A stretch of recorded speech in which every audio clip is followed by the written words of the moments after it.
Heart stroke వచ్చినప్పుడు CPR వల్ల కలిగే ప్రయోజనాలు ఏంటి అంటే వెంటనే చేస్తే కనుక?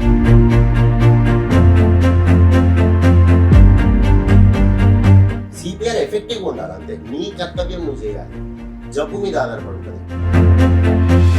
అసలు సిపిఆర్ అంటే ఏంటి, హార్ట్ స్ట్రోక్ వచ్చినప్పుడు వెంటనే సిపిఆర్ చేస్తే కలిగే ప్రయోజనాలు ఏంటి తెలుసుకుందాం. మనతో పాటు ఉన్నారు consultant interventional cardiologist doctor Ravikanth Atluri.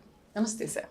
CPR అనే విషయంలో ఇప్పటి వరకు కొంత అవేర్నెస్ అయితే వచ్చింది, బట్ మరోసారి సిపిఆర్ అంటే ఏంటి, హార్ట్ స్ట్రోక్ వచ్చినప్పుడు సిపిఆర్ వల్ల కలిగే ప్రయోజనాలు ఏంటి అంటే వెంటనే చేస్తే కనుక? ఒక టైంలో బాగా అందరికి అవేర్నెస్ మీరు అన్నారు. ఇన్ఫాక్ట్ ఆ వీడియో చేసింది కూడా నేనే.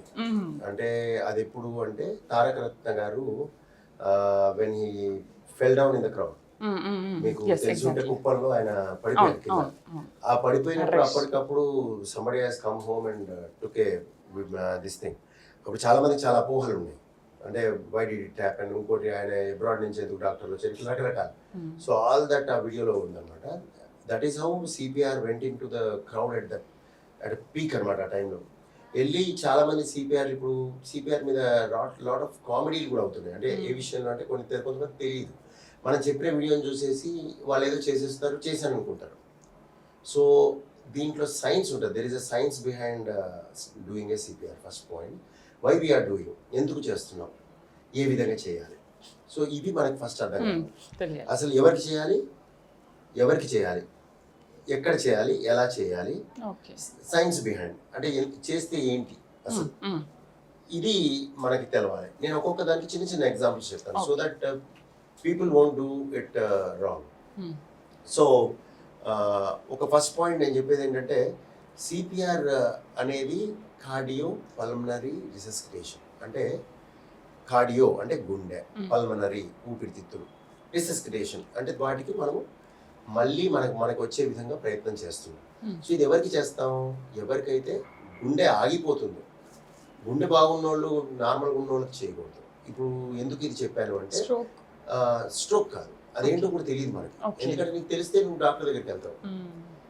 మనిషి ఎప్పుడైతే రెస్పాండ్ అవ్వట్లేదు, అంటే మనము కొట్టినా కదలట్లేదు, అంటే కరెక్ట్గా చెప్పాలంటే చనిపోయాడేమో, క్వశ్చన్ మార్క్, అంటే చనిపోయాడేమో, లేడేమో అన్నప్పుడు సిపిఆర్ చేస్తాం. వాడినే ఆక్సిజన్ తీసుకుంటుంది, ఏం పెట్టకుండానే అవుతుంది. కానీ ఆయన మన ఆధీనంలో లేడు, స్పృహ లేదు, మనం చెప్పింది ఏండు. సో ఇప్పుడు నేను చేసింది రైట్ ఆ రాంగ్ నాకు తెలియదు, but that's how it is. ఆ టైంలో చేసి ఉంటే కనుక అటువైపు వెళ్ళి మనం చేయడానికి మనకు తెలియదు, ఒకవేళ వాళ్ళకి తెలిసి వాళ్ళు చేస్తుంటే ఉపయోగపడేది. సో ఇది దాని ఇంపార్టెన్స్. సో ఇప్పుడు ఏంటి, ఈ ఎగ్జాంపుల్ చెప్తాను. ఆ పేషెంట్ అటెండెంట్స్ ఏమంటారు, ఆయన హీ లివ్డ్ లైక్ లెజెండ్, ఆయన ఇలా బతకడం కరెక్ట్ కాదండి, ఆయన్ని వదిలేయండి అంటారు. మనం ఏం చేస్తాం, నేనేం చేయలేనండి, మీరే చూసుకోవాలి అని చెప్పి. సో ఇలా కూడా ఉంటుంది, ఇట్స్ నాట్ ఈజీ. సో మెడిసిన్లో రకరకాలు ఉంటాయండి, అందరికి ఒక రకంగా ఉంటుంది. సో ఇది example of a delayed CPR. CPR కి ఇంత డెఫినేషన్. ఎఫెక్టివ్ సిపిఆర్ ఉండాలి, టైమ్లీ సిపిఆర్ ఉండాలి. సో ఎవరికి చేయాలి, ఇప్పుడు మీకు అదంతా అర్థమైంది. ఎందుకు చేయాలి, బ్రెయిన్ కి సరఫరా. ఇంకొకటి, నుంచో పెట్టి కొట్టడం అవి చేయకూడదండి, ఎందుకంటే బ్రెయిన్ వెళ్ళదు. ఎవరైనా ఫ్లాట్ సర్ఫేస్ లో ఉండాలి, కాళ్ళు బ్రెయిన్. ఆ పేషెంట్ మీరు ఎవరు చేస్తున్నారో వాళ్ళు ఫ్లాట్ ఉంటారు. ఫ్లాట్ ఉంటాడు న్యాచురల్లీ, పడిపోతాడుగా, నుంచో పెట్టలేవు మనిషిని, సో పడిపోయే ఉంటాడు. So every time you have to do it in flat. So ఇప్పుడు ఒక్కసారి మనము సిపిఆర్ ఎలా చేస్తారు. ఇంకొకటి last but not the least, CPR చేసేటప్పుడు చాలా మంది మౌత్ బ్రీతింగ్ గురించి ఆలోచిస్తుంటారు. అంటే మీరు పాత సినిమాలో చూస్తుంటారు, అందరు మూతి దగ్గర పెట్టి పంప్ చేస్తుంటారు. సో ఎస్పెషల్లీ స్విమ్మింగ్కి వెళ్ళిపోయి పడిపోయాక లోపల కొంచెం ఒత్తి నీళ్లు తీసి గాలి పీలుస్తుంటారు నోట్లో. So remember, airway is important but not as important as circulation. అంటే గుండె కొట్టుకోకపోతే మీరు ఎయిర్వే ఇచ్చినా వేస్ట్, ఎందుకంటే గుండె సరఫరా బ్రెయిన్కి వెళ్తుంది. నేను నాకు చెప్పినట్టు గుండె ఆగిపోతే సరఫరా ఉండదు. సో మీరు ఆక్సిజన్ ఇచ్చినా ఎక్కడ పోతుంది, సరఫరా ఉండాలి. So first important thing is only chest compression. So layman గా don't think about this, think about only this. Effort అంటే ఎవరైనా ట్రైన్డ్ పీపుల్ ఉంటేనే come back to this and do 2 times after certain compressions. అంటే 15:2 అని ఒకళ్ళు అంటాం, 30:1 అంటాం. అంటే 30 కొట్టి నోట్ దగ్గరకు వచ్చి బ్రెత్తిస్తాం. బట్ ఇది మీరు చేయొద్దు. లేమెన్ గా ఎవరైనా కూడా ఓన్లీ సర్క్యులేషన్, ఎందుకంటే సర్క్యులేషన్ లో ఉన్న ఆ స్మాలెస్ట్ ఆక్సిజన్ బ్రెయిన్కి సరిపోతుంది. నేను చెప్పినట్టు నాడి చూస్తారు, ఇక్కడ చేయలేదు నేను చూస్తున్నాను అనుకోండి, కొట్టి చూస్తాను లేవడం. తర్వాత ఎక్స్పర్ట్ అయితే నాడి చూస్తారు, ఇక్కడ కూడా కెరోటిడ్ అంటారు. ఇక్కడ లేదు, కొట్టినా లేవలేదు, and imagine he's not there. ఇప్పుడు మీరు ఏం చేస్తారంటే సెంటర్, ఇది సెంటర్ పాయింట్. ఈ సెంటర్ పాయింట్ దగ్గర మీరు, ఎందుకంటే అబ్డమిన్లోకి వెళ్తే పేగుల్ని ఒత్తేస్తారు, సో అది కాకుండా స్టెర్నల్ బోన్ అంటాం కదా, ఈ స్టెర్నల్ బోన్ లో మధ్యలో మిడిల్లో lower side just above abdomen, ఇక్కడ జిఫీ స్టెర్నమ్ అని ఉంటుంది, ఇక్కడ చూడాలి, దీనిపైన పెట్టాలి. లేదా ఇవన్నీ మీకు అర్థం కావాలంటే సెంటర్ లో పెట్టండి, సింపుల్ గా సెంటర్ లో పెట్టి ఏం కాదు. సెంటర్ అది గట్టి బోన్, అది మీరు ఎరగొట్టలేరు. రిబ్ అయితే ఇరిగిపోతుంది, సో అందుకని సెంటర్ లో పెట్టాలి. రిబ్ ఇరిగినా కూడా ఏం కాదు, మనిషి బతికితే రిబ్బులు నొప్పులు వస్తాయి అంతే. But then do it in on the sternum. Sternum దగ్గర పెట్టి ఫిస్ట్ చేయండి, ఫిస్ట్. ఓకే, ఫిస్ట్ మీరు రైట్ హ్యాండర్ అయితే రైట్ కింద ఉండాలి, అంటే ఒత్తే దాంతో ఉంటుంది. మన థ్రస్ట్ ఇంకోటి, ఇది ఎక్స్టెండెడ్ ఉండాలి, ఇట్లుండకూడదు. ఇప్పుడు కొంతమంది ఇట్లా అట్లా కొట్టకూడదండి, అది తప్పు. ఇక్కడ పెట్టి ఇది ఉంది కదా, ఎక్స్టెండ్ అంటే ఇట్లా ఉండాలి, అంటే ఇక్కడ ఇట్లా ఇట్లా ఉండాలి. మీరు దీని పైకి రావాలి ఇట్లా, అంటే ఐడియా ఏంటంటే నా బరువు అంతా దీని మీద పడాలి, అండ్ అప్పుడు కరెక్ట్గా పడాలి, హార్ట్ మీద పంప్ అవ్వాలి. సో చూడండి ఎట్లా కొట్టాను,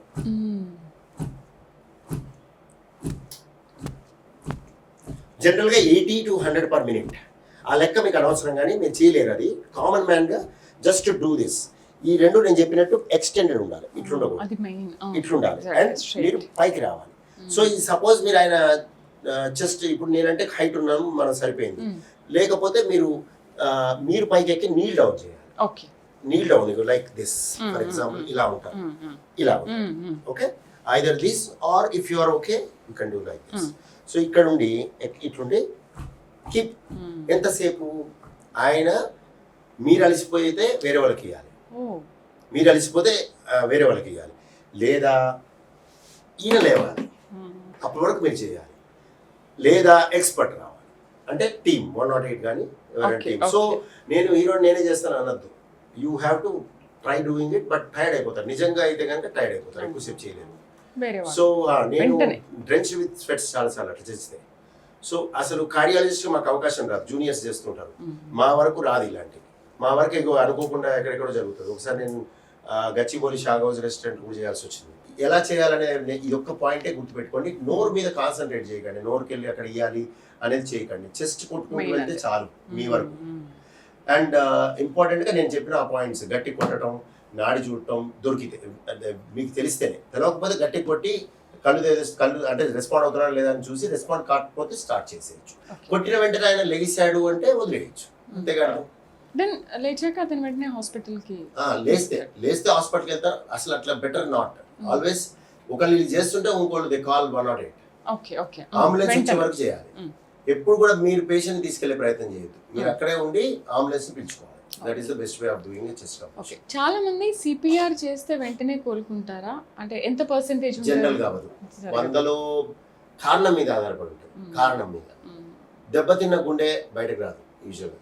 ఆల్రెడీ హార్ట్ అటాక్ వచ్చి గుండె బలహీన పడిపోయి గుండె స్కార్ అయిపోయిన వాళ్ళలో జనరల్గా బయటపడే అవకాశం తగ్గిపోతుంది.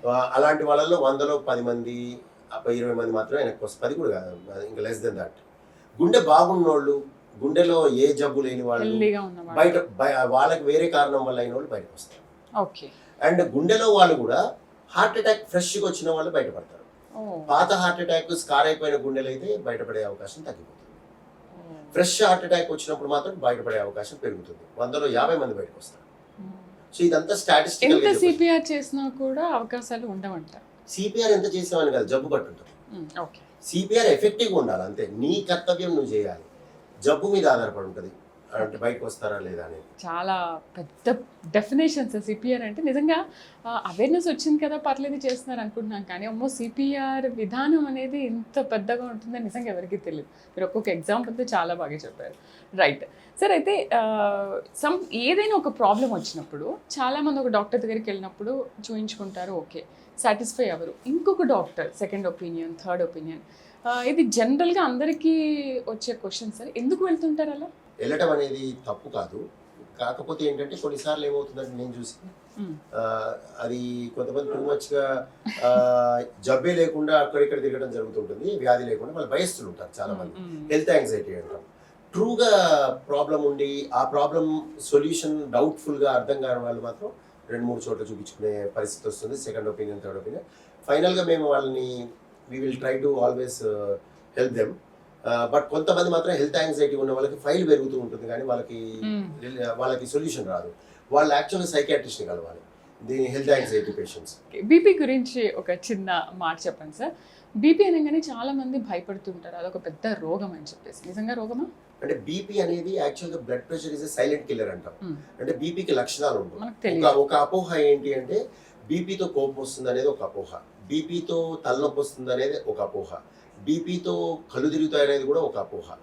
బీపీ సైలెంట్ కిల్లర్ అంటాం, ఎందుకంటే 200 ఉన్నా కూడా నీకు తెలియకపోవచ్చు, 200/110 ఉండి కూడా మీకు ఏమీ తెలియకపోవచ్చు.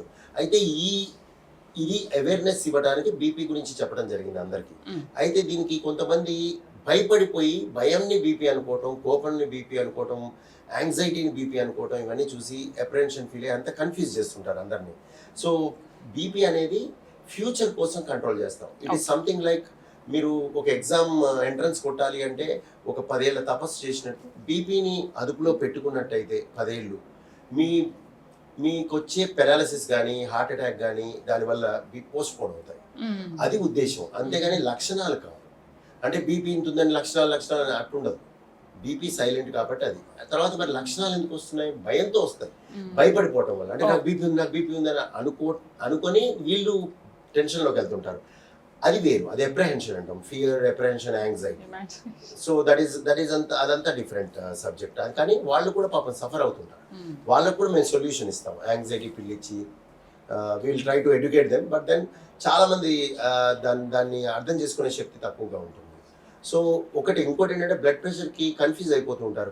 2 రోజులు చూసేసి టాబ్లెట్లు మొదలు పెట్టడం సొంతంగా కూడా చేస్తూ ఉంటారు. అలా చేయకూడదు. Blood pressure is a life time disease.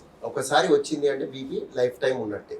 So ఉందా లేదా అని నిర్ధారణ చేయడానికి 10 రోజులు తీసుకో, నెల తీసుకో, 2 నెలలు, 3 నెలలు కూడా తీసుకోవచ్చు. కొంతమందికి 140/90 అట్లా ఉన్న వాళ్ళకైతే, బార్డర్ లైన్లో ఉన్న వాళ్ళకి మీరు ఒక 3 నెలలు 4 నెలలు కూడా తీసుకోవచ్చు ఉందా లేదా అని తెలుసుకోవడానికి. ఉంది అని తేల్చాక they have to keep taking medication life time and monitoring life time.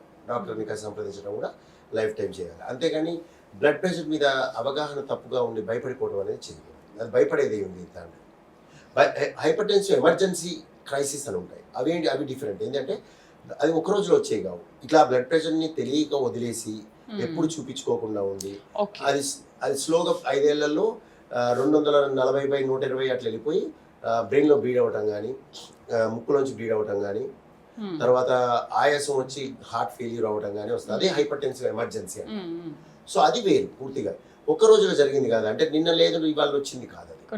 అది అంటే కొన్ని సంవత్సరాలు గడిచాకే అలా అవుతుంది. సో జనరల్గా స్టార్ట్ అయ్యేది ఎట్లా ఉంటుంది అంటే 120/80 నుంచి స్టార్ట్ అయ్యి మెల్లగా ఒక ఇయర్ అంతా 130, 140కి వెళ్ళి తర్వాత ఇంకో ఇయర్ 150కి వెళ్ళి అట్లా ఇయర్ పెరుగుద్ది. సిమ్టమ్స్ తెలియవు మనకి, అందుకనే మనం రెగ్యులర్ చెక్ చేసుకుంటాం. అలా అని చెప్పి భయపడిపోకూడదు. బీపీ ఉంటే కంట్రోల్ చేసుకుంటాం, అదుపులో పెట్టుకుంటాం మందులు వాడి. That's what. అండ్ ఇంకోటి లో బీపీ అని ఒక కన్ఫ్యూజన్ ఉంటుంది. లో బీపీ అనే జబ్బు లేదండి. లో బీపీ అనేది అది అరుదైన డిసీజ్, వీళ్ళన్నిటికీ వాడేస్తుంటారు. హైపోటెన్షన్ అనేది షాక్ అంటాం, ఎమర్జెన్సీస్లో ఉండాల్సిన పరిస్థితి ఉంటుంది. మనిషి తిరుగుతూ లో బీపీ అనకూడదు. లో బీపీ అనే జబ్బు లేదు. 90/70 విమెన్కి కామన్గా ఉంటుంది, థిన్ పర్సనాలిటీకి కామన్గా ఉంటుంది. దాన్ని లో బీపీ అనేసి అంటుంటారు. వీళ్ళు భయపడిపోతుంటారు, ఉప్పు తింటుంటారు, ఆ పనులు చేయకూడదు. సో ఇది ఒక wrong concept. Right sir, thank you very much.